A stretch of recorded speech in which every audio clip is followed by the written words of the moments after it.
আমি আমার প্রাইভেটের যোদ্ধাদের একটা অনুরোধ করব, এটা সত্যি, এটা আমাদের সীমাবদ্ধতা যে আপনাদের স্ট্রাগল গুলো আমাদের যেভাবে রিপ্রেজেন্ট করা উচিত ছিল আমরা এটা করতে পারিনি।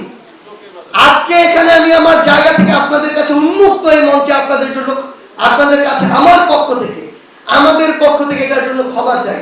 কিন্তু সত্যি কথা এটাই যে প্রত্যেকটা মানুষের স্ট্রাগল ভিন্ন।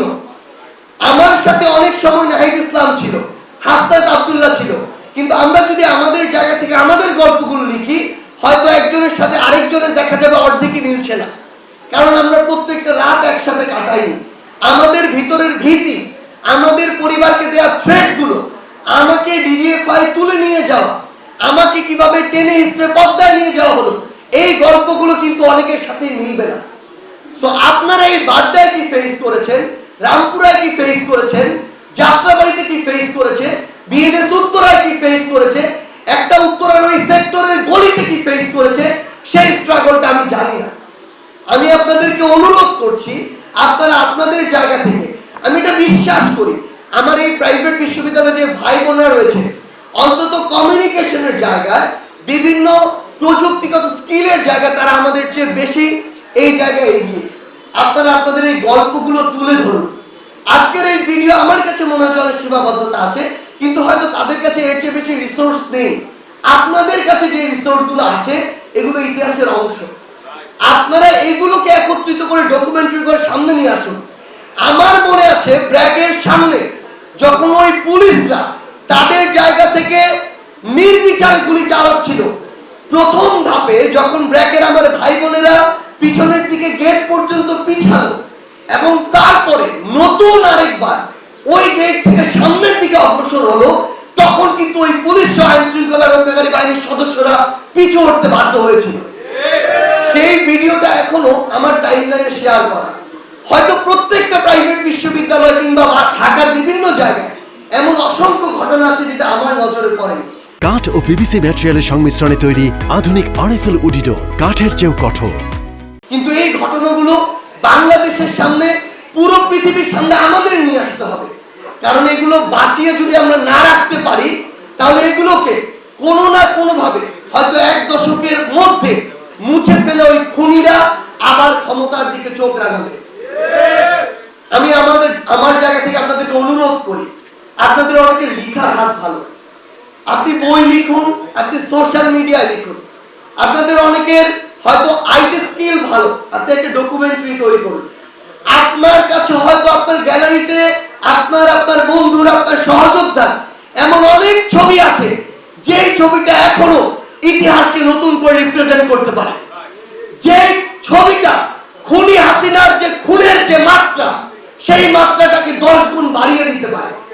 এই অত্যাচারগুলো, নির্যাতনগুলো, নৃশংসতাগুলো আপনাদেরকে অনুরোধ করি আপনারা পৃথিবীর সামনে নিয়ে আসুন। আমরা আমাদের জায়গা থেকে আপনাদেরকে শুধু একটাই অনুরোধ করতে পারি, এই 6 মাসে 7 মাসে আমাদের যা যা করা উচিত ছিল, এমন অনেক কিছুই করা উচিত ছিল যেটা আমরা করতে পারিনি। কিন্তু এটাও সত্য যে এমন প্রেক্ষাপট বিভিন্নভাবে তৈরি করা হয়েছে যেগুলোর জন্য আমরা করতে পারিনি। কিংবা আমরা এই যে অভিজ্ঞতাগুলোর ভিতর দিয়ে গিয়েছি, এখানে আমার যারা সহযোদ্ধা আছেন, আমরা সবাই জীবনের প্রথম এই অভিজ্ঞতার ভিতর দিয়ে গিয়েছি। আমরা জানি না যে আমরা এই ঘটনাটার জন্য আমার পরবর্তী স্টেপ কি হওয়া প্রয়োজন। আমরা হয়তো অনেকের কাছে পরামর্শ নিতে যাই, তারাও জানেন এখানে কি করা প্রয়োজন। সো এই জায়গায় আমাদের বেশিরভাগ ক্ষেত্রে যেটা হয়েছে, হয়তো অনেক কিছু যেটা করেছি সেটা আমাদের করা ওই জায়গায় ওই মুহূর্তে হয়তো ঠিক ছিল না, অনেক কিছু হয়তো ঠিক হয়ে গিয়েছে। কিন্তু সত্যি কথা এটাই যে আমাদের যে চেষ্টা, আন্তরিকতা, চাওয়া, এই জায়গায় কখনো আমরা বিন্দু মাত্র অসততা আমরা ঢুকতে দেইনি। ভাই আপনাদের কাছে একদম খোলা মনে শুধু একটা কথা বলতে চাই, আমি বিশ্বাস করি এখানে আমাদের সকল সহযোদ্ধারা আছে এবং আমাদের সবার আলাদা একটা সংগ্রাম আছে, লড়াই আছে। এই অভ্যুত্থানে ওই নেতৃত্বে কিংবা সামনের সারিতে কিংবা সমন্বয়কের ভূমিকা আপনারা যাদেরকে চিনতেন, যারাই ছিল, যে কোনো সিচুয়েশনে আমাদের এমন অনেক গল্প আছে যেগুলো এখন আপনাদের সামনে শেয়ার করার আমরা সুযোগ পাইনি। এটাই সত্য। স্যার যেমন আজকে নতুন অনেক কিছু বললেন, হয়তো সামনে আরো নতুন অনেক কিছু আসবে যেগুলো সময় সুযোগ হয়ে ওঠেনি। কিন্তু এই সামনের মানুষগুলো যদি কোনো অসৎ উদ্দেশ্য বিন্দু মাত্র থাকতো, ওই জুলাই এবং অগাস্টের সিচুয়েশনটাই এমন ছিল, 2-4 জনের মধ্যে অসৎ উদ্দেশ্য চেপে বসলে এই আন্দোলন অন্যদিকে মোড় নিতে পারত। সো এই মানুষগুলো এখনো তাদের অন্তর থেকে, মন থেকে এই বিষয়টাকে ফিল করে, ওন করে। কিন্তু সামগ্রিকভাবে যে সহযোগিতা, আমার অনেক প্রাইভেটের এখানে ভাই বোনের আছে যারা মনে করে যে তারা আমাদের সাথে কমিউনিকেশন করতে পারছে না, আবার আমরা আমাদের জায়গা থেকে মনে করি আমরা কিভাবে তাদের সাথে কমিউনিকেশন করব। সো এই যে আমাদের ল্যাগগুলো, এগুলো আমাদের এখন কাটিয়ে ওঠাটা খুব বেশি গুরুত্বপূর্ণ। আমাদের সমস্যাটা যেটা হয়ে গিয়েছে, অনাকাঙ্ক্ষিতভাবে, অপ্রত্যাশিতভাবে এমন একটা জায়গায় 36 দিনের ব্যবধানে আমরা এসে পড়েছি, হয়তো আমাদের পুরো জীবন দশায় আমরা এত বড় দায়িত্ব পাবো বলে কখনো চিন্তা করিনি। সো আমরা আপনাদেরকে অনুরোধ করব, সহযোদ্ধা হিসেবে আমাদের সীমাবদ্ধতার গুলো আপনারা দয়া করে ক্ষমা সুন্দর দৃষ্টিতে দেখবেন। কিন্তু এখন সময় হচ্ছে যাদের, আমরা একদম স্পষ্ট করে বলি ভাই, লড়াইয়ের 3টা ধাপ যেমন আমার মনে হয়েছে ওই অভ্যুত্থান পুরোটা আবার লড়াইয়ের একটা ধাপ। 5ই অগস্টের পরে নতুন আরেকটা ধাপ শুরু হয়েছে, যেটা আরো দীর্ঘ, এই সংগ্রামটা আরো কঠিন। এই পুরো সিস্টেমটাকে প্রত্যক্ষ এবং পরোক্ষভাবে দেখার একটা সুযোগ হয়েছে, রাষ্ট্র ব্যবস্থা কিভাবে চলে, ক্ষমতা কিভাবে চলছে।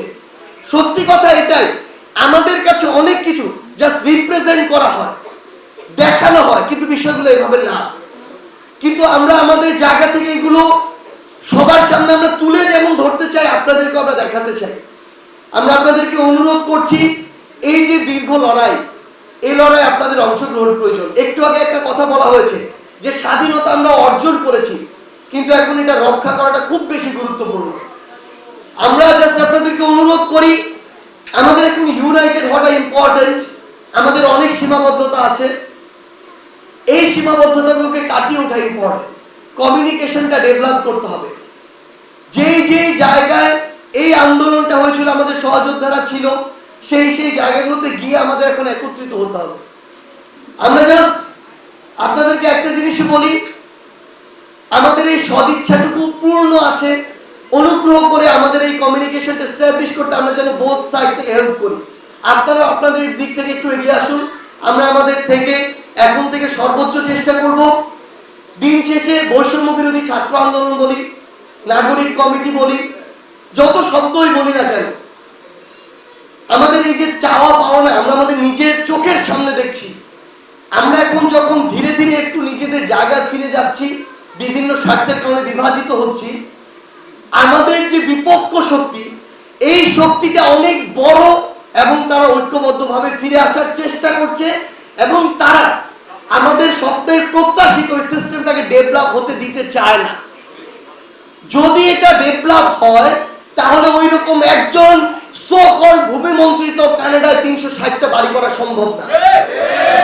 যদি এগুলো ডেভেলপ হয়, তাহলে তাদের ব্যক্তিগত পারিবারিক যে রাজত্ব তারা দেশে এবং দেশের বাইরে এস্টাবলিশ করেছে, এগুলো তো সম্ভব না।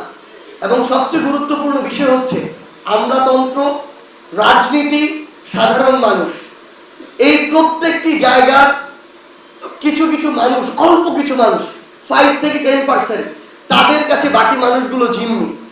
কিন্তু এই বাকি মানুষগুলো যখন ঐক্যবদ্ধভাবে ওই অগাস্টে নেমেছে, জুলাইয়ে নেমেছে, খুনি হাসিনা মানে এক প্রকার প্রাণ হাতে নিয়ে মুখে চুন কালি মেখে কিন্তু দেশ ছেড়ে পালিয়েছে।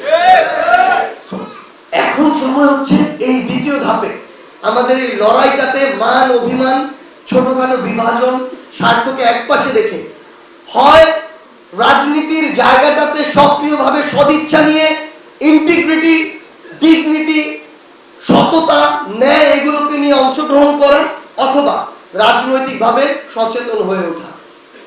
আমরা যেন দয়া করে কোনো অন্যায়কে প্রশ্রয় না দেই। এই অন্যায় যদি সার্জিস করে আপনি তার বিপক্ষে কথা বলবেন, এই অন্যায় যদি বিএনপির কোনো বড় লিডার করে তার বিপক্ষে কথা বলতে হবে। যে অন্যায় করবে সে অন্যায়কারী, ওই পরিচয় তার বিরুদ্ধে কথা বলতে হবে।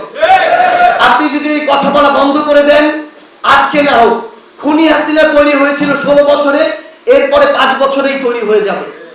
এই সুযোগটা দেয়া যাবে না। আর একটা জিনিস মনে রাখবেন, এই যে ইয়াং জেনারেশন, এটাকে এখন সবাই ভয় পায়। বিভিন্ন ঘটনায় বিভিন্ন রকম দল বিভিন্ন রকম মতামত দেয়, যখন দেখে হালে পানি পাচ্ছে না, তরুণ প্রজন্ম দাঁড়িয়ে গিয়েছে প্রতিবাদের ভাষা নিয়ে, তখন আবার তারা সোজা সোজা কথা বলা শুরু করে। ফ্যাক্ট হচ্ছে আমরা আমাদের ন্যায় নীতির উপরে কতটা দাঁড়িয়ে থাকতে পারি।